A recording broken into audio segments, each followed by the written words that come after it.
Quero convidar você a abrir a sua Bíblia no Evangelho de Mateus, capítulo 6. Aquela página que a sua Bíblia está quase abrindo sozinha. Está cheia de marcação, cheia de anotação. Você já decorou quase ela inteira. Nós seguiremos hoje na nossa série de sermões intitulada A Vida no Monte. Entendemos que esse monte não é um lugar geográfico literal, mas a ideia da vida no monte é uma vida regida, vivida dentro dos padrões, dos princípios de Jesus. Não são apenas leis religiosas, mas são princípios que Jesus ensinou aos seus discípulos. Hoje é o 28º sermão dessa série. Estamos numa verdadeira jornada aqui, caminhando dentro do Sermão do Monte. E para mim tem sido desafiador, tem sido confrontador, mas ao mesmo tempo tem sido transformador de fato ao meu coração pensar com calma a respeito desses ensinos de Jesus. Podemos resumir, afirmar acerca do Sermão do Monte que Jesus não pregou o Sermão do Monte para nos ensinar simplesmente o que fazer, mas Jesus pregou o Sermão do Monte para nos ensinar o que devemos ser. Então eu sou, e porque sou discípulo de Jesus, eu ajo como um discípulo de Jesus. Caso contrário, se eu apenas agir e não ser no meu coração, se eu apenas agir, eu vou ser um hipócrita, eu vou ser um religioso, eu serei apenas um fantoche, alguém que está representando alguma coisa. Nós estamos no capítulo 6, e o capítulo 6 do Sermão do Monte, Jesus ensina claramente sobre um assunto. Ele fala sobre a hipocrisia e a vida no secreto. Ele fala sobre como a hipocrisia é um mal tão desgraçado, é um mal tão comum em nossas vidas e tão nocivo às nossas vidas, que nos persegue até a presença de Deus. Mas é ali, na presença de Deus, diante do nosso Pai, que esse pecado precisa morrer, que a hipocrisia precisa morrer. Jesus ensina isso a partir de 3 situações, 3 princípios muito caros para os judeus, os religiosos da época. Ele fala sobre ajuda aos necessitados, a esmola, ele fala sobre oração, ele fala sobre jejum. E ele diz que os hipócritas faziam isso para serem vistos. Eles ajudavam, eles oravam e eles jejuavam com o objetivo de serem vistos, com o objetivo de representar algo. A ideia era que as pessoas olhassem para eles e percebessem, nossa, que crentão. Essa era a ideia. Mas Jesus diz que a verdadeira espiritualidade, uma vida verdadeiramente vivida dentro dos padrões do reino de Deus, ela não é assim. É uma vida que se preocupa em primeiro lugar com Deus, com o Pai que vê em secreto.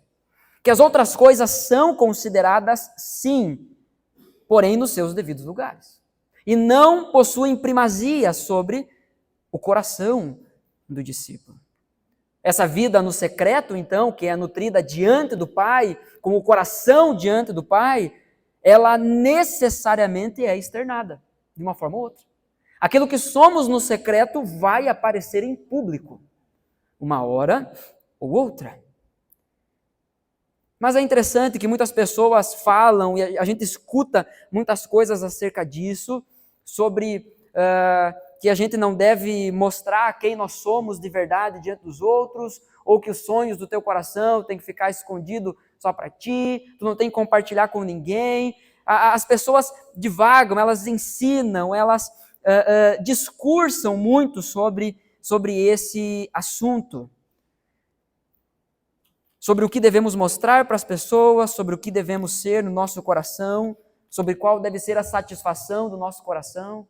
Há muitos que ensinam que se você está de bem consigo mesmo, está tudo certo. O resto é resto. Mas entendemos que não é nós a coisa mais importante dessa vida. Em tempos de tantas vozes e ensinos, iremos sentar-nos e ouvir o Mestre. Esse é o movimento do Sermão do Monte. Acompanhe na sua Bíblia, capítulo 5, no versículo 1. 1 e 2. nós vemos o texto dizendo que havia muitas multidões seguindo a Jesus. Então ele para, ele senta e os seus discípulos se aproximam. E quando os seus discípulos se aproximam, ele começa a ensinar dizendo: bem-aventurados os pobres de espírito. Bem-aventurados, felizes, de fato, são aqueles que entendem que precisam mais de mim, mais do Pai, do que qualquer outra coisa. Bom, o objetivo é sentarmos mais uma vez e ouvirmos o Mestre Jesus por meio da sua palavra. Vamos orar? Feche seus olhos. Pai, em nome de Jesus, nós estamos diante da tua palavra, cremos que a tua palavra é viva, é eficaz, e clamamos, Senhor, que ela seja testificada pelo teu Espírito em nosso coração. Nos livra de que distrações roubem a nossa atenção e roubem aquilo que o Senhor deseja falar conosco. Que saiamos daqui essa noite mais crentes, mais parecidos contigo. Em nome de Jesus, é minha oração, é a nossa oração. Amém. Você já ficou observando um relógio? E na igreja, você já ficou observando o relógio? Não, dentro da igreja a gente não faz isso, né? A gente não se preocupa, a gente veio para o culto assim e deixa quieto, né? Todos nós já passamos por um momento de estar numa fila ou estar lidando com algum compromisso onde a gente está lidando diretamente com o tempo, correndo contra o tempo. E quando nos percebemos olhando para o relógio, a sensação é de que quanto mais olhamos, quanto mais torcemos para o tempo passar mais rápido, mais lentamente os ponteiros se movem. A impressão é que o relógio percebe a nossa pressa. Tanto é que atire a primeira pedra quem nunca pensou assim: não, eu não vou olhar. Porque daí quando eu olhar vai ter passado mais tempo. Eu não vou olhar porque dele vai mais rápido. A gente fica jogando com os nossos pensamentos, jogando com a nossa cabeça. A gente tem essa tendência de fingir que não se importa com alguma coisa, para que se essa coisa não perceber que a gente se importa, ela vai desenvolver um pouquinho melhor. Estava conversando esses dias com um irmão da igreja, e o assunto era videogame, e ele disse assim: o último videogame que eu tive foi um Play 2, um PlayStation 2. Faz muito tempo. E aí eu lembrando de como o PlayStation 2 tinha uma época que para funcionar, pelo menos o meu, tu tinha que bater nele. Tu tinha que socar ele. Literalmente. E aí tu dava umas batidas nele, ligava ele e deixava ele lá. Para você ter uma ideia, por muito tempo, isso quando eu era adolescente e ganhei da minha irmã um videogame, um PlayStation 2, de repente ele parava de funcionar e eu guardava ele. Eu deixava ele lá uns 6 meses parado. De repente um dia eu ligava ele de novo e ele estava funcionando, parece que só queria descansar. Só que nessa primeira ligada que eu ia fazer, eu ligava ele e deixava ali. Fingia que eu não estava. Não, se não ligar, eu estou nem aí. A gente tem disso. Lá no fundo, nós nos preocupamos, mas externamente a gente assume uma capa de quem não se preocupa para ver se as coisas fluem mais naturalmente.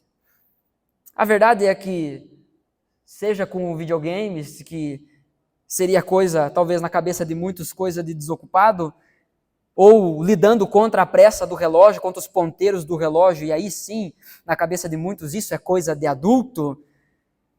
A verdade é que muita gente vive tentando controlar o tempo, vive tentando controlar as coisas externas, os resultados, o futuro. Muitos de nós temos a tendência de controlar, de tentar controlar essas coisas.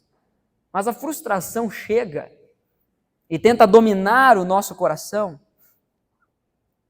ao percebermos que não controlamos aquilo que virá pela frente.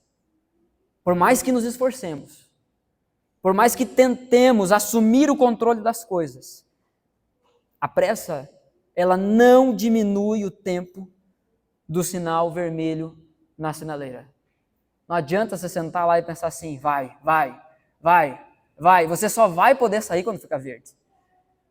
O pessoal que administra isso aí, que é automatizado, né? Mas não tem ninguém lá cuidando. Chegou a dona Márcia está muito apressada, eu vou dar o sinal verde aqui para ela. Não tem alguém controlando lá atrás e porque percebeu que você está com pressa, as coisas vão ir mais rápido. O mundo não se curva à nossa pressa. As coisas do mundo não se curvam à nossa pressa. Deus não se curva à nossa pressa. A W. Tozer diz isso e é muito feliz nessa afirmação, porque ele afirma isso: Deus não se curvou à nossa pressa. Quem quiser conhecer a Deus precisa dedicar-lhe tempo. Tempo. A gente passa correndo com um monte de coisa.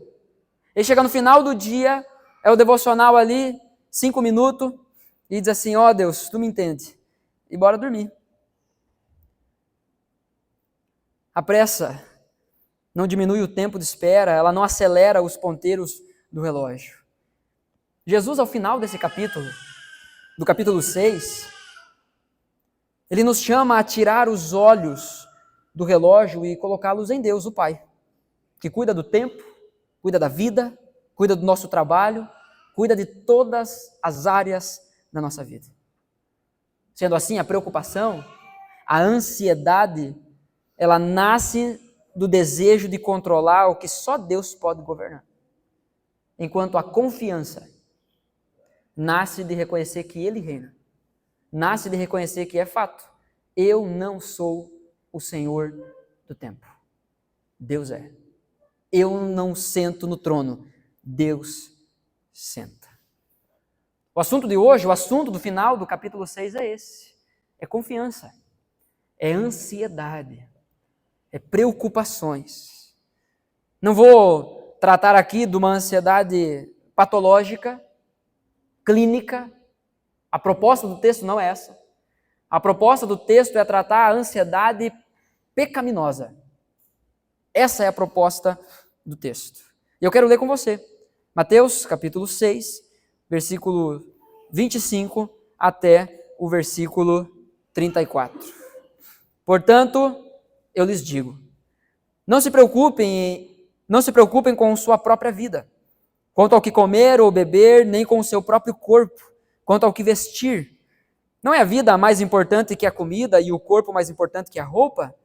Observem as aves do céu, não semeiam, nem colhem, nem armazenam em celeiros. Contudo, o Pai Celestial as alimenta. Não tem vocês muito mais valor do que elas? Quem de vocês, por mais que se preocupe, pode acrescentar 1 hora que seja à sua vida? Por que vocês se preocupam com roupas? Vejam como crescem os lírios do campo. Eles não trabalham nem tecem. Contudo, eu lhes digo que nem Salomão, em todo o seu esplendor, vestiu-se como um deles. Se Deus veste assim a erva do campo que hoje existe e amanhã é lançada ao fogo, não vestirá muito mais a vocês, homens de pequena fé. Portanto, não se preocupem dizendo que vamos comer, o que vamos beber ou o que vamos vestir, pois os pagãos é que correm atrás dessas coisas. Mas o Pai Celestial sabe que vocês precisam delas. Busquem, pois, em primeiro lugar, o reino de Deus e a sua justiça, e todas essas coisas lhes serão acrescentadas. Portanto, não se preocupem com o amanhã, pois o amanhã trará as suas próprias preocupações. Basta a cada dia o seu próprio mal.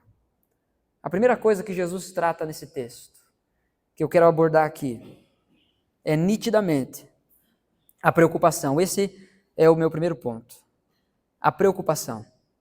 No versículo 25, Jesus diz: não se preocupem com sua própria vida. Há uma ordem direta, clara, nítida, para não se preocupar com a própria vida. Como seu coração reage diante dessa afirmação? Isso não soa um tanto estranho? Como assim não me preocupar com a minha própria vida? Porque daí o crente, ele já olha e já diz assim, não, eu sou templo do Espírito Santo. Claro que eu tenho que me preocupar com a minha vida. Claro que eu tenho que me preocupar com o meu corpo. Não é sobre isso que Jesus está falando. Aquele outro que enxerga na Bíblia, então, argumentos para viver do jeito que quer. E penso assim, bom, eu não preciso cuidar da minha vida. Deus que se vire para corrigir as minhas burradas. Deus vai ter que mandar um anjo bem atento para colar em mim, porque eu vou viver a vida intensamente. Eu vou viver loucamente, eu vou desfrutar das coisas da vida. Mas há outros também, um pouco mais moderados, mas igualmente errados, equivocados diante desse texto. Não é um extremo, não é outro, é um equilibrado, mas ainda assim equivocado. É aquele que pensa, olha, eu preciso cuidar da minha vida. Porque se eu não fizer, ninguém faz por mim. Como dizia um provérbio da minha mãe, Deus ajuda quem cedo madruga. Isso não está completamente errado, obviamente, mas nós precisamos entender o que Jesus está querendo dizer aqui, com essa ordem direta para não se preocupar com a própria vida. Isso parece estranho para nós. A um primeiro olhar, isso deve parecer estranho para nós. Precisamos ter em mente que quando Jesus diz não se preocupem, ele não está pedindo passividade, mas uma confiança ativa. Não é eu cruzar os braços, então, e pensar, bom, agora Deus que se vire. Não, eu confio ativamente em Deus. Eu não fico sentado com os braços cruzados, esperando a vida acontecer diante dos meus olhos. Não, eu me levanto, eu me movo, eu dou um passo, outro passo, eu faço planos, eu sonho, eu planejo, eu executo, eu calculo, tudo isso em confiança ativa em Deus. Eu não fico esperando a vida acontecer diante dos meus olhos. Para isso, irmãos, é de suma importância entendermos a diferença entre preocupação e preparação. Termos são importantes. 1 Pedro, capítulo 1, versículo 13, diz assim: portanto, estejam com a mente preparada, prontos para a ação. Sejam sóbrios e coloquem toda a esperança na graça que lhes será dada quando Jesus Cristo for revelado. Existe uma grande diferença entre você ficar preocupado com alguma coisa e você se preparar para alguma coisa. Algumas versões mais antigas, algumas Almeidas, se eu não me engano, agora aqui de cabeça, Almeida Revista e Corrigida, nesse texto de Pedro, ele traz o seguinte termo: ao invés de estar preparado com a mente, preparar a mente, ele traz o termo cinjam os lombos. Olha só que interessante. No mundo antigo, na época em que Jesus estava escrevendo isso, cingir os lombos significava prender a túnica para poder correr ou trabalhar livremente.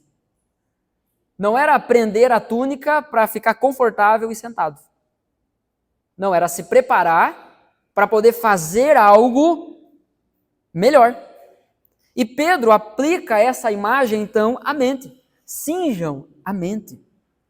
Uma mente cingida é uma mente disciplinada, lúcida e pronta para agir com fé. Não é, eu não vou me preocupar com nada. Jesus disse que eu não tenho que me preocupar com a minha vida, então eu não vou pensar, eu não vou me preparar para amanhã. Quer saber? Amanhã também nem vou trabalhar. Porque Jesus disse que Deus vai prover o pão nosso a cada dia, então eu não vou nem trabalhar. Entendeu tudo errado.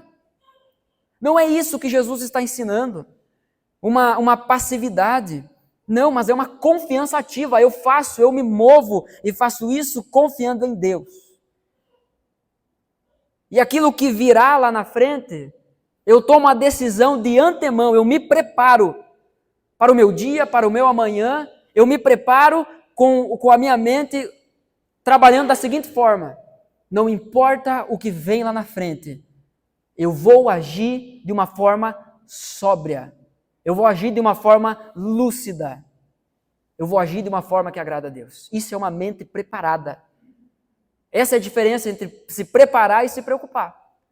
Porque o camarada que se preocupa, ele olha para o amanhã e pensa, tem 50% de chance de dar ruim. Os outros 50% de chance de dar certo foi arruinado. Porque ele olha só para aquilo. E a ansiedade dominou o coração e já não consegue enxergar mais nada. E a mente já começa a pensar e se preocupar com coisas que nem aconteceram. Quantos de nós já nos vimos nessa situação? É o famoso e se? E se der errado? Bom, Jesus é Deus. E se der errado para nós vamos confiar que Ele tem um plano e um propósito nisso. No nosso errado, Deus continua trabalhando no plano perfeito dele. Preparar a mente e estar pronto para a ação é pensar, não importa o que aconteça. Você planeja, você desenha os possíveis cenários, mas não importa o que aconteça lá na frente. O meu Deus receberá de mim fidelidade. O meu Deus receberá de mim confiança. Isso é duro. Isso é difícil. Você percebe que essa é uma postura que o hipócrita não sustenta? O assunto de Jesus continua o mesmo. Mas ele está falando agora como essa hipocrisia, ela não se sustenta diante da prova da realidade. Porque o coração sempre vem à tona. Ao invés, então, de afundarmos em uma mente preocupada e dividida entre tantas coisas, a Escritura nos chama a um tipo de preparo diferente, uma prontidão sóbria da mente. O nosso problema é que na maioria das vezes a gente só pensa depois. Tem uma frase que ficou muito famosa no meio evangélico, que é a seguinte: em seus passos, o que faria Jesus? Em primeiro lugar, quem disse que Jesus daria os passos que você deu para se enfiar na enroscada que você se enfiou? Começa por aí. Você percebe como a gente acaba sacralizando, a gente acaba santificando uma postura errada? Eu estou nessa situação e agora, Jesus, me diz o que o senhor faria? Bom, para começar a conversa, não estaria nem aí, né, filha? Faz horas que eu estou te falando sobre esse caminho e tu está me ignorando. Agora tu vem me perguntar? Na verdade, a nossa pergunta deve ser, Senhor, o que eu faço daqui para frente? O que o Senhor quer? Me diz, o que o Senhor quer para a minha vida? Qual é a direção para a minha vida? Eu não saio tomando decisões na força do meu braço e depois chego diante de Deus reivindicando a bênção sobre mim. Afinal eu orei, afinal eu jejuei, afinal eu dei esmolas, agora Deus que se vire para garantir os meus sonhos. Não! Eu não executo as coisas, eu não desenho as coisas e peço a bênção de Deus, não. Eu peço a bênção de Deus, eu peço a presença de Deus. Eu quero Deus. E aí Deus me direciona. Ele me mostra quais são os planos, Ele me mostra quais são os caminhos. E dentre os planos que faço, que desenho, Ele vai me mostrar qual eu devo seguir. Não é tomar a decisão primeiro e pedir bênção depois. Precisamos adotar isso.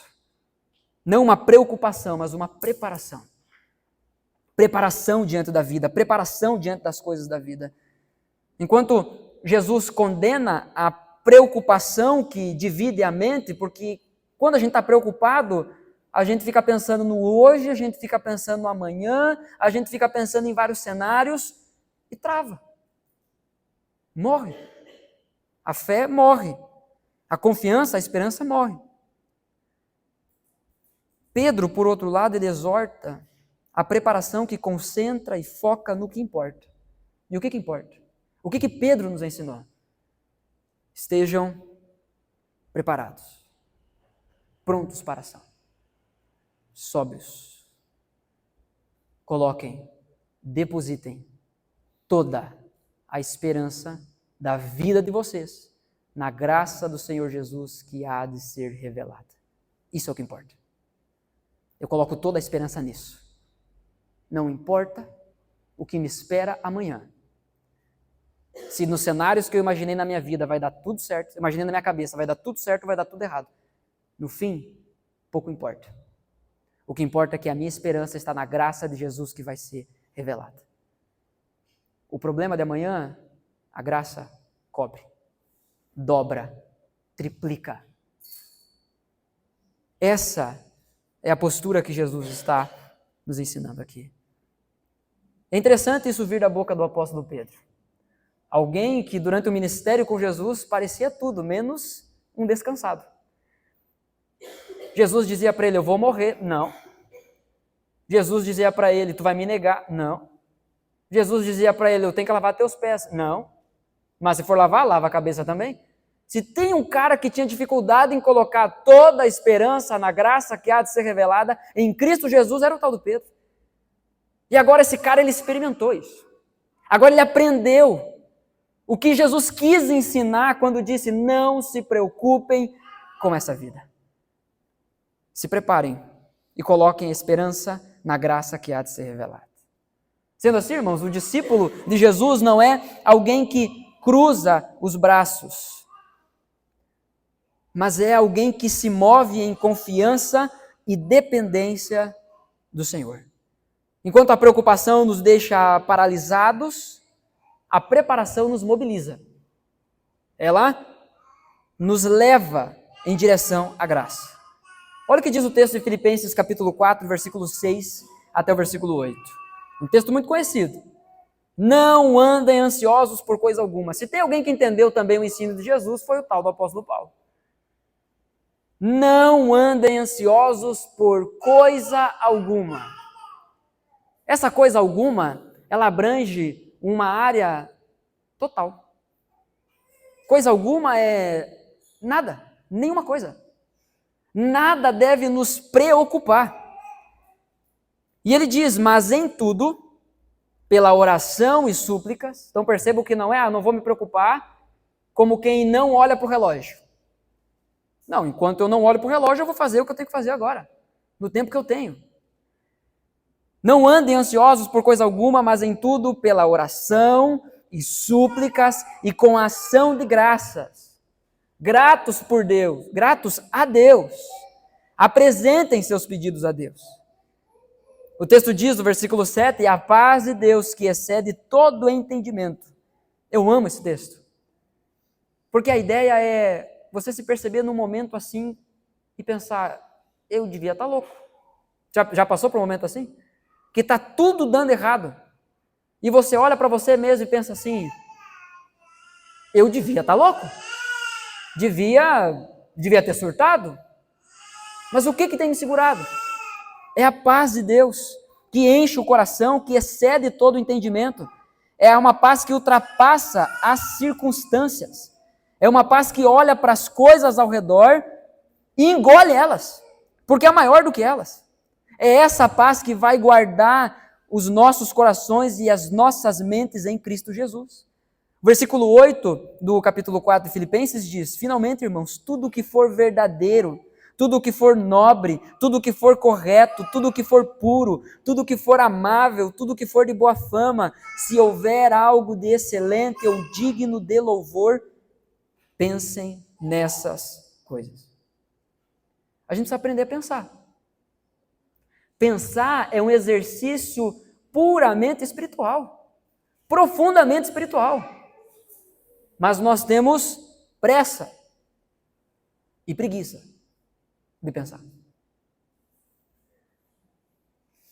Mas para a gente não andar ansioso por coisa alguma, nós precisamos orar, suplicar, ser grato, apresentar tudo isso diante de Deus. A paz vai encher o nosso coração e para manter isso, nós precisamos pensar. Aquilo que vai ocupar a nossa mente precisam ser essas coisas. O que é verdadeiro? O que é verdadeiro? O que vem do alto. O que for nobre, o que for correto. O problema é que nós passamos muito tempo pensando sobre muitas coisas, atarefados com muitas coisas, mas sem pensar nas coisas do alto. Falamos sobre esse texto na semana passada, Colossenses capítulo 3, versículos 1 ao 3. nós devemos pensar nas coisas do alto.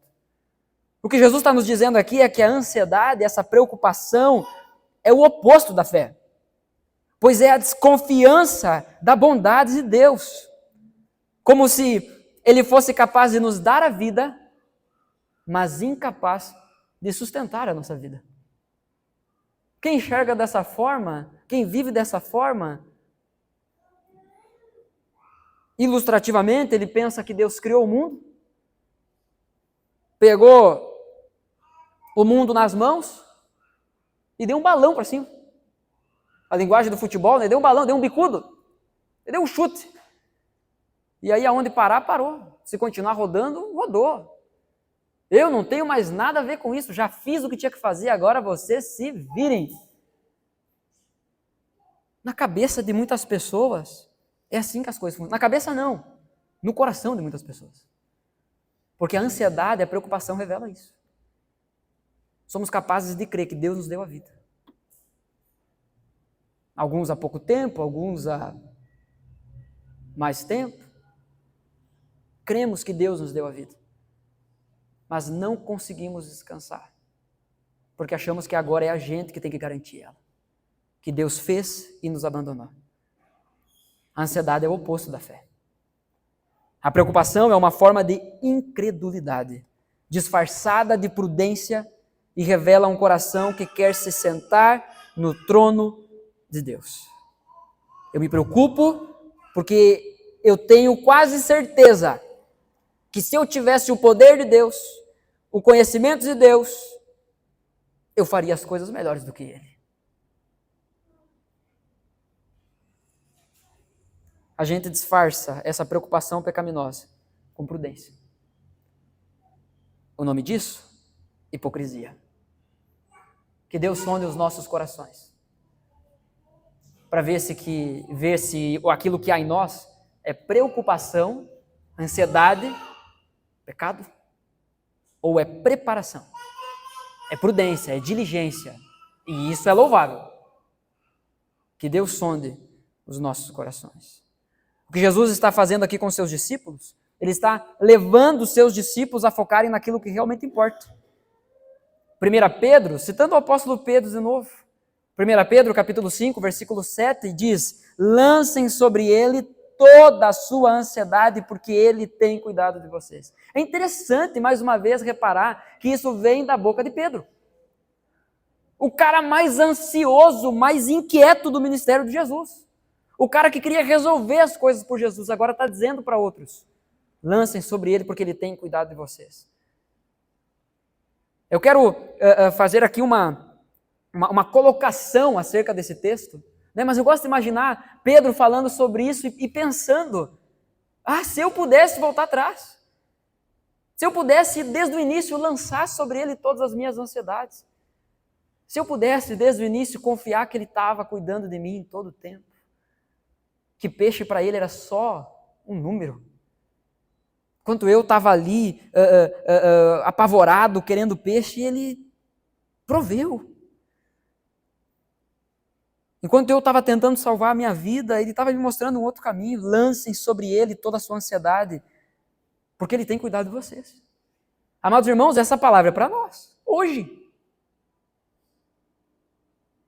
Você deveria olhar para o seu coração e pregar ao seu coração. A exemplo do salmista, você deveria dizer ao seu coração: lance sobre Ele toda a sua ansiedade, porque Ele tem cuidado de você. Ele tem cuidado de ti, coração. Você deveria pregar isso para você. A ansiedade é pecado? A preocupação é pecado porque insulta o caráter de Deus, nos levando à dúvida de que Ele cumprirá, de que se Ele cumprirá o que prometeu. Quando nós nos preocupamos, em última análise, nós estamos dizendo: Deus, eu sei o que o Senhor falou, mas tipo assim, eu não acredito muito. O Senhor disse que vai cuidar, eu entendi, eu ouvi, eu até sublinhei o versículo na Bíblia que eu ganhei. Mas sinceramente, Deus, eu não acredito. Jesus disse: não, se preocupem. Jesus aponta nesse texto para a preocupação. Jesus aponta para esse texto, em segundo lugar, para a observação. A partir do versículo 26, Jesus dá uma direção muito específica para os discípulos. Ele diz: observem as aves do céu. Não semeiam, nem colhem, nem armazenam em celeiros, contudo o Pai Celestial as alimenta. Não tem vocês muito mais valor do que elas? Quem de vocês, por mais que se preocupe, pode acrescentar uma hora que seja à sua vida? Algumas versões mais antigas vão trazer, pode acrescentar-se que é um côvado, que é cerca de 45 centímetros. Eu quero usar um exemplo aqui muito específico. Seu Firmino, lá na obra, às vezes, não lá, né? Na obra que vocês estão trabalhando hoje, lá na obra, toda medida que vocês vão fazer, vocês tiram com a trena, né, com o negocinho aquele com o laser, né, para ser tudo perfeito. Pode ficar tranquilo, tudo perfeito. Mas às vezes, quando a gente vai tirar algumas medidas, e eu lembro muito do Vini fazendo muito isso aqui dentro da igreja, eu perguntava muitas vezes, qual que é a distância daqui até lá? Aí ele fazia isso aqui, ó. Os passos eram os metros, né? Eu tenho que espichar mais o meu passo, né? Ele encurta um pouco dele. Mas o que o texto, nas versões mais antigas, estão dizendo é o que você pode fazer para acrescentar um côvado à sua vida? O que você pode fazer para acrescentar 45 centímetros à sua vida? Nada. Numa dessa eu estou lá, 1, 2, já era. O que eu posso fazer para acrescentar mais? As traduções mais contemporâneas já traduzem o significado e dizem o que você pode fazer para acrescentar mais um dia à sua vida. Não traz uma medida, mas um tempo. Versículo 28 segue dizendo: por que se preocupam com roupas? Vejam como crescem os lírios do campo. Jesus está dizendo que a gente não deve comprar roupa? É isso? Porque se Jesus está dizendo isso, gente, cometemos um pecado desgraçado ontem que teve beijoque na igreja. Não é isso que Jesus está falando. Ele está falando sobre a preocupação não ser essa. Você entende que você se prepara para botar uma roupa? Mas você não se preocupa, você sabe que tem roupa lá no seu guarda-roupa. Jesus está dizendo, por que vocês se preocupam com essas coisas? Vejam como crescem os lírios do campo. Eles não trabalham, nem tecem, contudo eu lhes digo que nem Salomão, o rei mais rico, em todo o seu esplendor, vestiu-se como um deles. Se Deus veste assim uma planta, uma erva que hoje está aqui e amanhã morreu, será mesmo que Ele não vestirá muito mais a vocês, homens de pequena fé? Jesus nos convida a olhar para a criação. Ele não nos manda estudar teologia sistemática dentro de uma faculdade, ainda que isso seja muito bom. Se tiver oportunidade, o faça. Mas o que Jesus está dizendo aqui é: observe a natureza. Observe a obra das minhas mãos. Somos incentivados a olhar para as coisas mais simples e comuns. No texto, pássaros e flores. Por isso que o crente gosta tanto de ir para o meio do mato, né?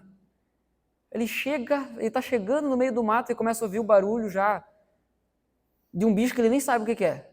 Ele não sabe se voa, se caminha, se cavoca. Mas ele sente ali que paz. Se você se sente ansioso, preocupado, você deveria passar um tempo observando os pássaros e as flores, pois eles pregariam ao seu coração sobre a providência de Deus. Deus criou essas coisas e as fez de uma forma que testemunhassem aos nossos corações a respeito do cuidado do Pai sobre as nossas vidas. Sabe qual é o nosso problema? Pressa. Nós não paramos para ouvir os pássaros. Nós não paramos para olhar as flores. Tchê, que é isso, pastor? Eu sou homem, vou estar olhando flor? Não é para cheirar, é para botar no cabelo, cara. É para contemplar o cuidado de Deus. É para isso. É para isso que Jesus mandou a gente fazer isso. Aqui na frente de casa, a vizinha ali tem umas árvores altas, e todo fim de tarde, vem um monte de cocota ali, as caturritas. E volta e meia eu gosto de parar e ficar olhando.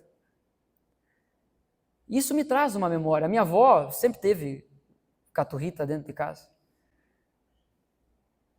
E me traz uma memória de como aquelas estão bem mais seguras do que as que a minha avó tinha. Uma vez a minha irmã entrou correndo dentro de casa e pisou na cabeça de uma. Lá, o pai está cuidando delas. A gente deve olhar para essas coisas e perceber Deus. A gente tem tanta dificuldade em confiar, porque a gente quer já começar com as coisas grandes, tá? A gente quer olhar já para o boleto que é impossível de pagar, pela doença que é impossível de curar, pela situação que é impossível de mudar. E aí Jesus diz, olhem para os pássaros. Não tenho tempo para ficar olhando para pássaro. Eu tenho que trabalhar. Olhem para as flores. Eu sou homem. Contemple. Observe a criação. O que Jesus está nos ensinando aqui é calma, para, espera. Pisa no freio um pouco e olhe para Deus. As aves não têm celeiros, elas não possuem estoque, mas elas têm alimento. As flores, por mais comuns que sejam, elas não compram roupas, mas nenhum estilista consegue superar o desenho da beleza de uma planta criada por Deus.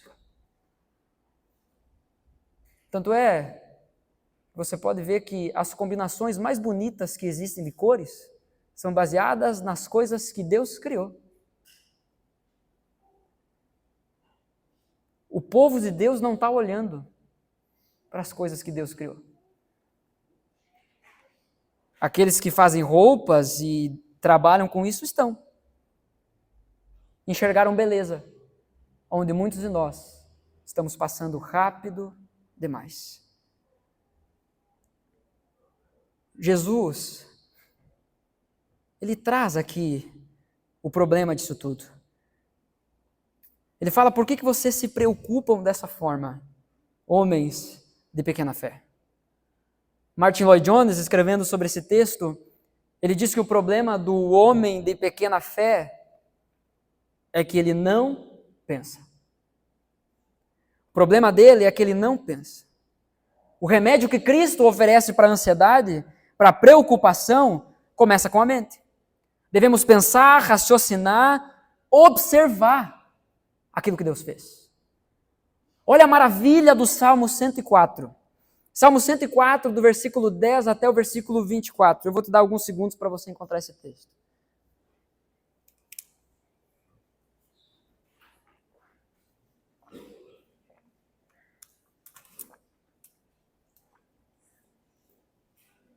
Salmo 104, versículo 10 em diante. O Salmo fica bem no meio da Bíblia.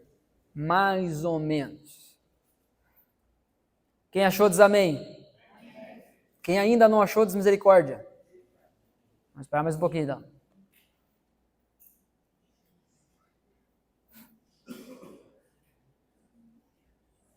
Quem ainda não achou diz socorro.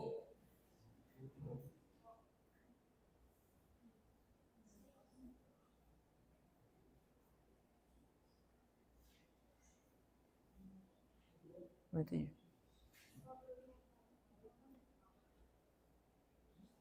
A observação. Tá bom? Embaixo? Tá, eu não vou procurar agora. Eu fui olhar, achei outro erro. Olha só, é só a gente observar. É só a gente observar que começa a encontrar os erros. O bom é que isso testemunha a meu favor, né? Porque eu enxerguei o erro ali. Não... Meu Deus do céu. Tem alguma professora aí ou não? Levanta a mão. Hã? Faltou fé, eu não observei.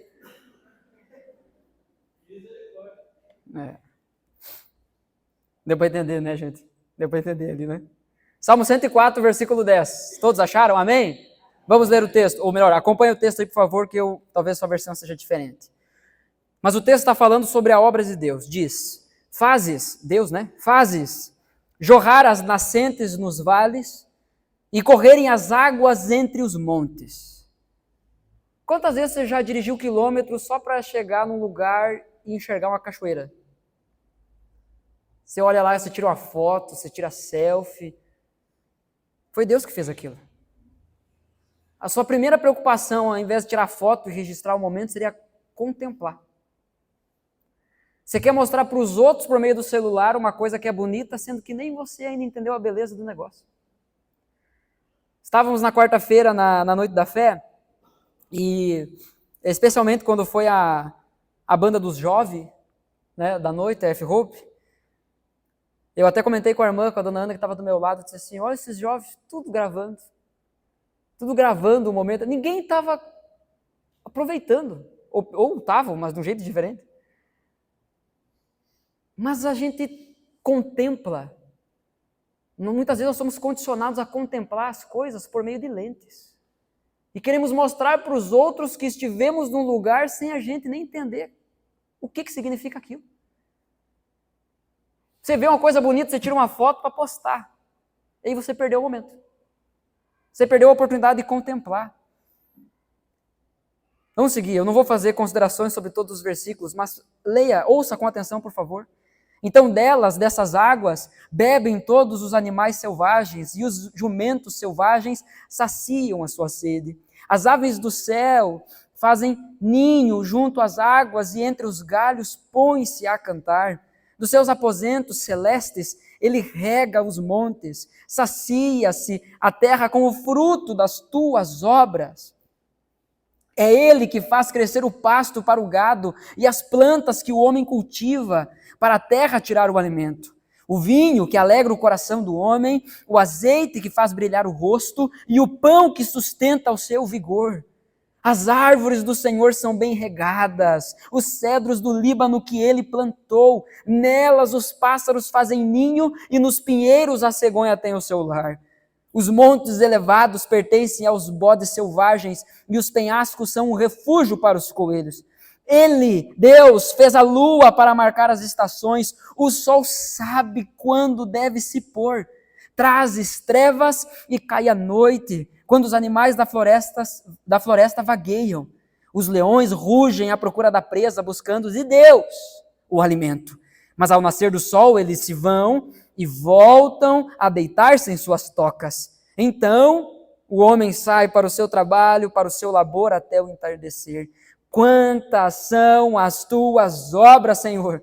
Fizeste todas elas com sabedoria. A terra está cheia de seres que criaste. Não só criaste, mas que cuida de todos eles. O Salmo 104 é um convite à contemplação, ao maravilhamento, ao encanto. Portanto, o cristão que está ansioso precisa pregar o evangelho a si mesmo e lembrar, se Deus cuida dessas coisas menores, cuidará muito mais de mim, que sou feito à sua imagem e semelhança. Jesus deixa isso muito claro no outro lugar, ainda dentro do Evangelho de Mateus. Agora no capítulo 10, versículos 29 até 31. Ele diz, não se vendem 2 pardais por uma moedinha? Contudo, nenhum deles cai no chão sem o consentimento do Pai de vocês. Até os cabelos da cabeça de vocês estão todos contados. Portanto, não tenham medo. Vocês valem muito mais do que muitos pardais. É Jesus dizendo, observem e vejam como eu cuido de vocês. Jesus identifica a raiz da ansiedade. É a fé pequena. Essa expressão, fé pequena, ela não aponta necessariamente para a quantidade de fé. A Kelly tem mais fé do que eu, a fé dela é maior. Não, mas é para a qualidade dessa fé.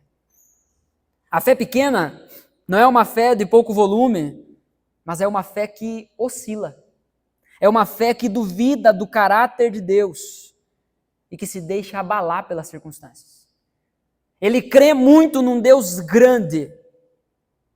Só que quando a situação é difícil, ela é grande também, ele trata como se a situação fosse maior. Sabe aquela frasezinha de Facebook, Instagram, ou seja lá qual outra rede social for? Não diga a Deus que você tem um grande problema. Diga ao seu problema que você tem um grande Deus. A Bíblia ensina isso.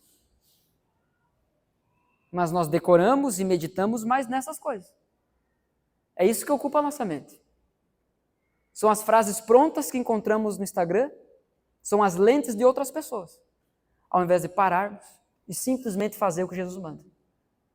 Observe. Observe. Para que a sua fé cresça, amadureça. Tiago fala sobre pedir a Deus ajuda, pedir a Deus sabedoria, mas pedir com fé. Porque Deus é bondoso e certamente dará sabedoria àqueles que o pedem.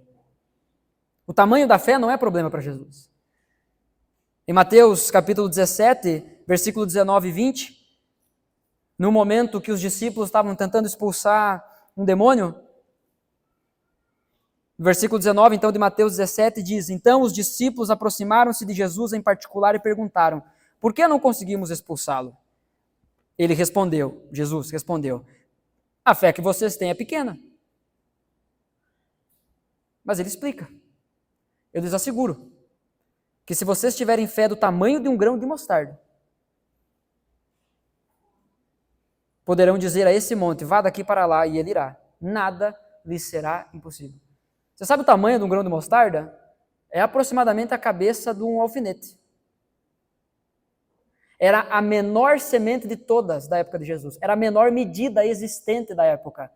O que Jesus está dizendo é que o problema de vocês não é o tamanho da fé, porque se vocês tivessem a fé desse tamanho aqui, ó, já estava resolvido. O problema não é o tamanho da fé de vocês. O problema é essa fé que oscila. É uma fé que diz que crê em Deus, mas se comporta como quem crê nas circunstâncias.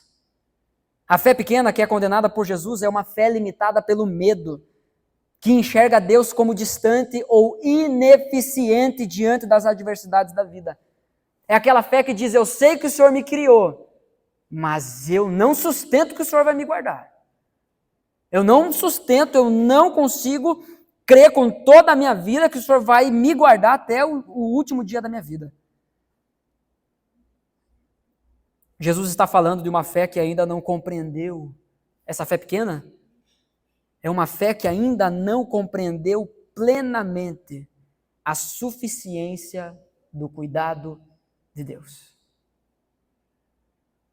É uma fé que ainda não entendeu que Jesus é Deus e é suficiente. O Senhor é o meu pastor e de nada eu sentirei falta. Se eu tenho Ele, eu tenho tudo. A ansiedade é o resultado de uma fé que ainda não aprendeu a descansar na providência do Pai. O problema não é a gravidade das circunstâncias, mas é a fraqueza, é a imaturidade, é a falta de profundidade da nossa fé. Aprenda a descansar na providência do Pai. Jesus fala sobre a preocupação, ele fala sobre observarmos a criação para então combatermos a ansiedade, combatermos a preocupação. E dos versículos 31 a 34, Jesus nos guia a uma decisão. É assim que ele encerra essa sessão do Sermão do Monte, no capítulo 6. Ficou fácil de decorar, não ficou? A preocupação, a observação e a decisão. Portanto, não se preocupem dizendo, que vamos comer? Você já passou por essa experiência?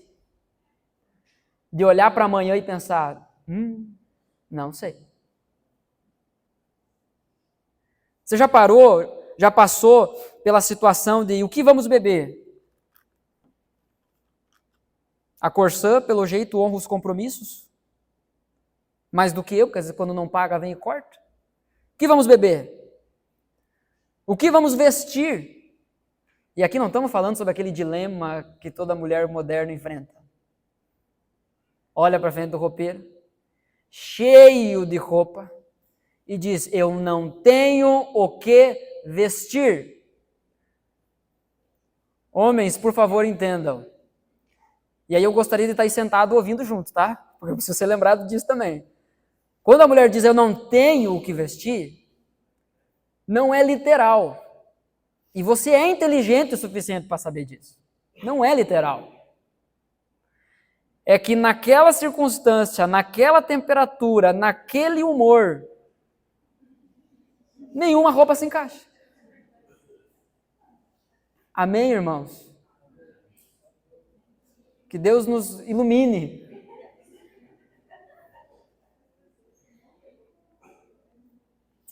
Mas até aí se denuncia a nossa pressa. A gente não para e observa a beleza, a complexidade da mulher que Deus colocou ao nosso lado. Com pressa, a gente diz, como que não? Tá aí, ó. Tá aí tudo essas roupas. Então vamos dar. Então vamos dar. Eu tenho aqui uma camisa desde 2012. A você. Você não liga para isso.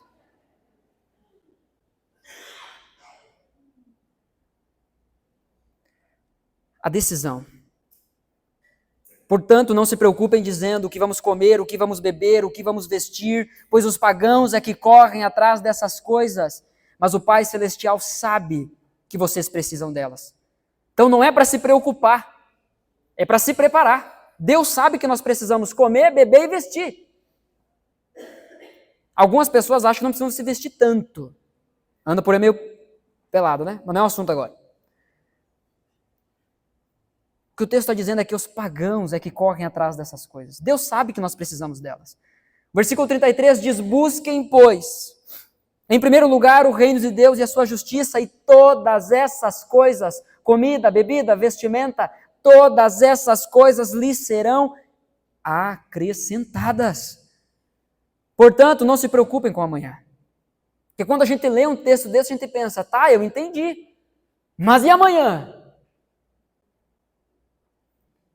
Portanto, não se preocupem com amanhã, pois o amanhã se preocupará consigo mesmo. Basta a cada dia o seu próprio mal. Então deixa eu abrir meu coração aqui para você. Existe uma preocupação sua quanto a uma necessidade básica para amanhã? Ou para hoje? Pois Deus te trouxe aqui essa noite para provar para você, para mostrar para você que Ele é o seu provedor. Não vá embora daqui sem me procurar, porque essa necessidade será suprida pelo Pai nosso que está nos céus. Ele disse que cuidaria de nós. E às vezes isso acontece de formas milagrosas, de formas que não fazemos ideia de onde vem. Mas comumente acontece através da vida do irmão. Acontece através dos recursos do irmão, de um abraço do irmão, da oração do irmão. E nós somos irmãos. Amém? Então é através de nós. Tem coisa que eu preciso receber, tem coisa que eu posso ofertar. É através de nós. Recebendo do Pai e ofertando aos nossos irmãos. Nós precisamos tomar uma decisão, irmãos. É assim que Jesus encerra o capítulo 6. Entenda, a preocupação não é apenas um sentimento, é uma escolha. Você precisa decidir se você vai se preocupar com essas coisas ou você vai confiar em Deus. A vida cristã sempre envolve uma escolha. Essa escolha é atrás do quê? Ou de quem iremos correr. O texto diz que são os pagãos, são aqueles que não conhecem o Pai, que correm atrás dessas coisas. Percebe como a gente tem um jeito pagão de caminhar? Um jeito pagão de correr? Porque vez ou outra a gente corre desse jeito, né? Eu acho que eu estou com muita vontade de jogar bola, porque veio outra ilustração de futebol na minha cabeça. Mas às vezes quando tu chega num lugar para jogar futebol, vem vindo um cara e tu diz assim, ó, esse tem jeito que não é do esporte. Pelo jeito que ele caminha, tu já vê que ele não leva jeito pro futebol. Pelo aquecimento do cara, tu vê que não leva jeito pro futebol. Assim é nós. De longe as pessoas nos enxergam. De longe as pessoas nos veem caminhando. De longe as pessoas nos veem trabalhando. Descansando. Se divertindo, gastando os nossos recursos. De longe as pessoas nos enxergam, olham para nós e pensam, eu acho que aquilo lá não é não. O que adianta ir na igreja e viver desse jeito? Se tem uma coisa que o crente se envergonha de ouvir, é isso, né? O que adianta o Jonas ir na igreja, continuar vivendo nisso? Acabou o dia do crente, acabou a semana do crente. Ele ouviu uma coisa dessa. E o pior é que às vezes isso é verdade. Porque de longe as pessoas olham para nós e percebem a gente caminhando, correndo como pagãos. A decisão mais importante da nossa vida é o que escolhemos buscar acima de tudo. Atrás do que você vai correr? A ansiedade nos faz correr cada vez mais e sempre mais rápido. Sempre sem tempo para aquilo que realmente importa. Uns correm atrás do sustento, afinal, tem que botar comida na mesa. Outros atrás de status, e por isso se rebaixam com o seu corpo, com a sua linguagem, vão para a rede social, falam bobagem, entram em trends vergonhosas. Os mais idosos, trend, é uma entidade que se aloja nas redes sociais. Mas, é brincadeira, mas as pessoas se submetem a tantas coisas simplesmente para se encaixar. Simplesmente para serem vistas como pessoas que fazem parte, que estão em evidência. Alguns correm atrás de segurança. Vivem com medo. Evitam tudo. Não deixa a criança sair sem touca para a rua, porque vai que pega um vento. Muitos correm atrás de aprovação, prazer. Correm e gastam uma vida para isso. O resultado dessa postura, irmãos, é ser movido pela falta. É aquilo que não tem. Eu não sou reconhecido, eu não tenho recurso, eu não tenho segurança, eu vivo com medo, eu não desfruto da vida, eu não consigo fazer a viagem do Instagram, eu não consigo fazer o casamento numa ilha privada, né, Jonas e Jéssica? Eu não consigo colocar um tapete banhado a ouro para entrar a noiva. Se o Jonas pudesse, fazia, capaz que não, do jeito que ele é louco pela Jéssica. Mas o resultado, irmãos, dessa postura é ser movido pela falta, sempre estar correndo atrás de algo, é ser movido pelo medo de perder, é ser movido pela tentativa de controlar aquilo que não está ao nosso alcance. É uma busca desesperada para garantir a própria vida. E isso é coisa de quem não conhece o Pai, que se move pela falta. Eu não tenho isso, por isso eu vivo ansioso, preocupado pelas coisas que eu não tenho. Mas aquele que aprendeu no secreto, em oração, reconhecer o Pai nosso que estás nos céus e que cuida do meu pão, que me dá o perdão, que me dá proteção, esse não se move pelo que falta, ele se move pelo que tem. E o que ele tem?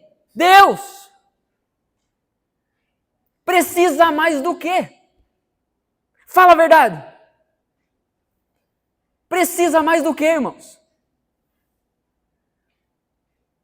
Que a minha saúde está capenga, eu tenho 2 dias de vida, pastor. Vá em paz para a glória, se essa for a vontade do Senhor. Se você tem Deus, você não precisa de mais nada. Nada. Os nossos dias aqui na terra, Ele vai cuidar de cada um deles. Cada dia, cada côvado, cada passo, Deus, o Pai, cuidará e Ele sabe do que nós precisamos. Mas o que percebemos, e muitas vezes dentro da igreja, é essa busca desesperada para garantir a própria vida. E isso é coisa de quem não conhece o Pai. Olha o que diz Romanos capítulo 14, versículo 17. Pois o reino de Deus não é comida nem bebida, não é preocupação com essas coisas. E o contexto aqui é o povo ali discutindo se podia comer isso, se podia beber aquilo, se dá para fazer assim, se não dá para fazer. Paulo diz, o reino de Deus não é sobre isso, mas é sobre a justiça, sobre a paz, sobre a alegria no Espírito Santo, ou seja, sobre relacionamento com Deus. Portanto, irmãos, o problema não é correr, que você vai correr. É uma busca ativa. Hebreus capítulo 12, versículo 2 diz, corramos, mova-se, corramos a corrida que nos é proposta. E façamos isso com os olhos fitos em Cristo. O problema não é correr, mas é o que ou quem motiva a nossa corrida. Quando o coração busca em primeiro lugar busca o reino em primeiro lugar, todas as outras coisas encontram o seu devido lugar. A decisão que redefine a nossa vida, no fim das contas, não é se lutaremos para termos mais bens ou menos bens nessa vida, mas é se o centro de nossa vida será o reino ou as coisas desse mundo. O texto diz, busquem, pois, em primeiro lugar, o reino de Deus e a sua justiça. O discípulo de Jesus deve buscar o reino de Deus e a justiça do reino de Deus. Essa justiça é uma vida alinhada com a vontade do Pai. Não é uma vida de hipocrisia e autopromoção, como era dos hipócritas que Jesus trata no início do capítulo 6. Mas é uma vida de esvaziamento, dependência. Mais de ti, Senhor, menos de mim. Que as minhas forças sejam deixadas de lado. A decisão mais importante de nossas vidas, a decisão de seguir a Jesus, de confiar as nossas vidas a Jesus, não está baseada no que sabemos, mas no quanto confiamos no Pai. Provérbios capítulo 3, versículos 5 e 6 diz, confie no Senhor de todo o seu coração. Não se apoie em seu próprio entendimento. Reconheça o Senhor em todos os seus caminhos e Ele endireitará as suas veredas. Ele vai guiar cada côvado, cada passo, cada dia. Confie no Senhor de todo o seu coração. Diante disso, portanto, para ouvir e praticar. Para onde? Por quê? E para quem você corre?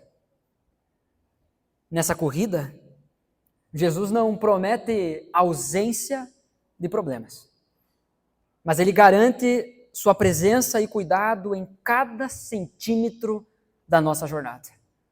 Provem e vejam que o Senhor é bom. Provem e vejam, confiem e vejam como o Senhor faz isso. Solte os braços, para de roer as unhas, largue o objeto que você usa para se ferir na tentativa de aliviar algum tipo de tormento. O antídoto para a ansiedade não é uma técnica humana ou fuga para outra realidade, mas é uma teologia concreta sobre confiança. Confiança em Deus. O nosso coração é enganoso e vai nos confundir quando sairmos daqui sobre o que é preparação e o que é preocupação. A preocupação nasce da dúvida, eu não acho que Deus vai cuidar. Enquanto a preparação nasce da esperança. Não importa o que venha lá na frente, Jesus é Deus. E Ele é meu Senhor. Amados irmãos, como podemos afirmar? Confiar a nossa eternidade a um Cristo que não pode cuidar do nosso amanhã. Talvez você está aqui sentado, ansioso. A cadeira já criou espinho. Ansioso, preocupado. Como podemos afirmar que confiamos nossa eternidade a um Cristo que não pode cuidar do nosso amanhã? Romanos capítulo 8, versículo 32. Um texto que deveria ser gravado em nossos corações. Aquele, o Pai, que não poupou a seu próprio Filho, mas o entregou por todos nós, como não nos dará juntamente com Ele e de graça todas as coisas? Esse é o nosso Pai. A preocupação incrédula nos aprisiona. A observação contemplativa nos desperta. Mas é só a decisão de buscar a Deus acima de tudo que irá transformar as nossas vidas. Você precisa tomar essa decisão hoje. Eu quero convidar você a fechar os seus olhos e quero orar pela sua vida.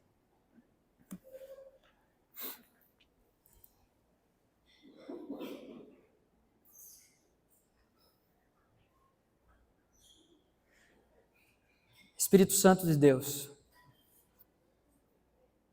nós cremos que o Senhor é Deus e que o Senhor é o único que pode tocar a profundidade do nosso coração. O Senhor é o único que pode transformar os nossos afetos. O Senhor é o único que pode mudar realmente quem somos.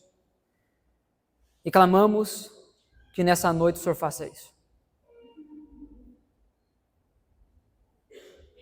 Que cada um de nós possa responder com um amém.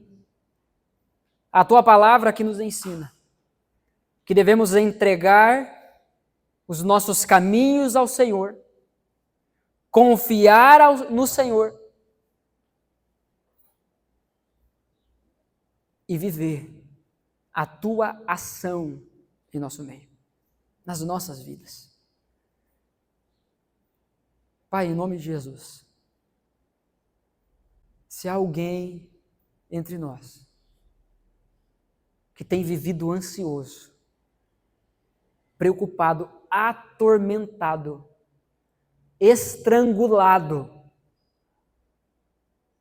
eu peço em nome de Jesus que a tua graça, que o teu descanso sejam colocados nesses corações pelo teu Espírito Santo. E que esse coração olhe para ti, corra para ti e confie completamente no Senhor. Tu é o nosso Pai. O Senhor já entregou o seu Filho por nós. Certamente o Senhor nos dará tudo aquilo que precisamos e fará isso de graça e por meio da graça. Que a nossa resposta, Senhor, que a nossa decisão diante desse texto seja buscar em primeiro lugar o teu reino e a tua justiça. Que possamos descansar, que as demais coisas o Senhor dará no devido tempo e de acordo com cada uma das nossas necessidades. Obrigado, Senhor.